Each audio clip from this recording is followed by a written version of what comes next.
कृष्णा यशोदा भाऊराव फुसनाके यांचा जन्म 14 जुलै 1985 साली यवतमाळ शहरातील सुप्रसिद्ध देवीनगर लोहारा परिसरात झाला. त्यांचं प्राथमिक शिक्षण लोहारा येथील प्राथमिक शाळेमध्ये संपन्न झाले. त्यानंतर माध्यमिक शिक्षण वसंतराव नाईक पद्मालय यवतमाळ या ठिकाणी संपन्न झाले. सक्रिय राजकारणाची सुरुवात 2013-14 साली झाली. सुरुवातीला काँग्रेस पक्षामध्ये प्रवेश केल्यानंतर जुलै 2015 साली ते लोहारा ग्रामपंचायतीचे सदस्य झाले. त्यानंतर काँग्रेस पक्षाने त्यांच्यावरती social media Congress committee Yavatmal जिल्हाध्यक्ष या पदाची जबाबदारी दिली. सोशल मीडिया काँग्रेस कमिटी यवतमाळचा जिल्हाध्यक्ष म्हणून जबाबदारी स्वीकारल्यानंतर यवतमाळमध्येच नव्हे तर संपूर्ण विदर्भात सोशल मीडियाच्या माध्यमातून काँग्रेस हा पक्ष तळागाळापर्यंत अगदी ग्रामीण भागापर्यंत नेण्याचं काम त्यांनी सातत्यानं केलं आहे. काँग्रेस पक्षाचे नेते माननीय शिवाजीराव मोघे, राज्याचे माजी शिक्षण मंत्री वसंतराव फुरके, काँग्रेस पक्षाचे राज्याचे माजी प्रदेशाध्यक्ष माणिकरावजी ठाकरे, यवतमाळ विधानसभा मतदारसंघाचे आमदार लोकनेते बाळासाहेब मांगुळकर, जिल्हा परिषद यवतमाळचे माजी अध्यक्ष राहुल ठाकरे, जिल्हा काँग्रेस कमिटीचे सरचिटणीस माननीय जितेंद्र मोघे, शहर काँग्रेस कमिटीचे अध्यक्ष प्राध्यापक डॉक्टर बबलू उर्फ अनिल देशमुख, कृषी उत्पन्न बाजार समितीचे सभापती रवी भाऊ ढोप यांचे ते अत्यंत निकटवर्तीय व विश्वसनीय मानले जातात.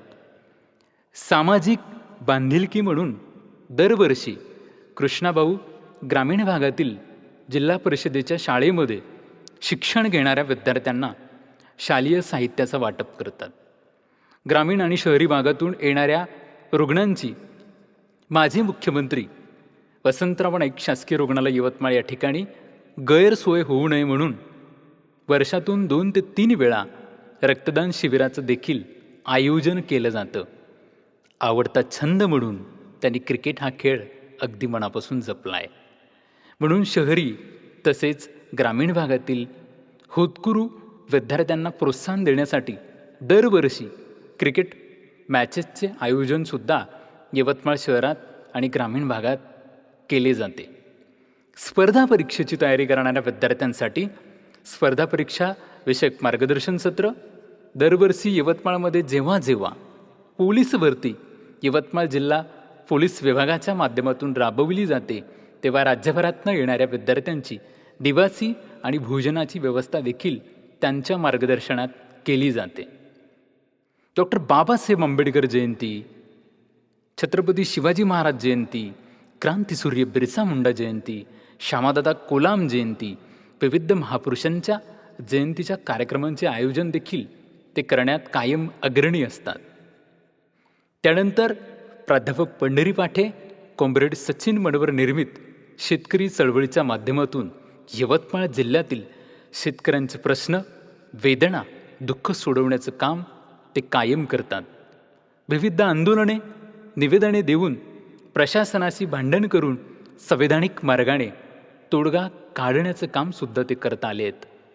सरसकट कर्जमाफी, शेतकऱ्यांच्या हक्काचा पीक विमा, अतिवृष्टीने बाधित झालेल्या शेतकऱ्यांना सरकारच्या माध्यमातून तात्काळ मदत, भूमिहीन शेतकरी कुटुंबांना प्रतिकुटुंब मदत, बोगस खते, बियाणे आणि कीटकनाशकांचा यवतमाळ जिल्ह्याच्या सीमावर्ती भागातून होणारा शिरकाव थांबवण्यासाठी इत्यादी महत्त्वाच्या शेतकऱ्यांच्या मागण्यांसाठी त्यांनी केलेले आंदोलनं सुप्रसिद्ध आहेत. आध्यात्मिक कार्यामध्ये सुद्धा त्यांचा कायम सक्रिय सहभाग असतो. यवतमाळ शहरातील दारवा रोडवरील दरडानाका परिसरातील शिवराय दुर्गा उत्सव मंडळ अत्यंत कमी कालावधीत संपूर्ण राज्यभर प्रसिद्ध झालेलं यवतमाळ शहरातील एकमेव दुर्गा उत्सव मंडळ आहे. मंडळाची स्थापना झाल्यापासून ते मंडळाचे सक्रिय सदस्य तथा कार्यकर्ते म्हणून ओळखले जातात. कृष्णाभाऊ म्हणजे शब्दात न मावणारा माणूस आहे. त्यामुळे आपल्या माणसाबद्दल अधिक जास्त बोलायची गरज नसते, कारण ती माणसं कायम आपल्या स्मरणात, ती माणसं कायम आपल्या हृदयात असतात. म्हणून कृष्णाभाऊ जन्मदिवसाच्या निमित्ताने मी पंढरी पाठे शेतकरी चळवळीच्या वतीने तुम्हाला मनपूर्वक सदिच्छा व्यक्त करतो. तुमचाच माऊली.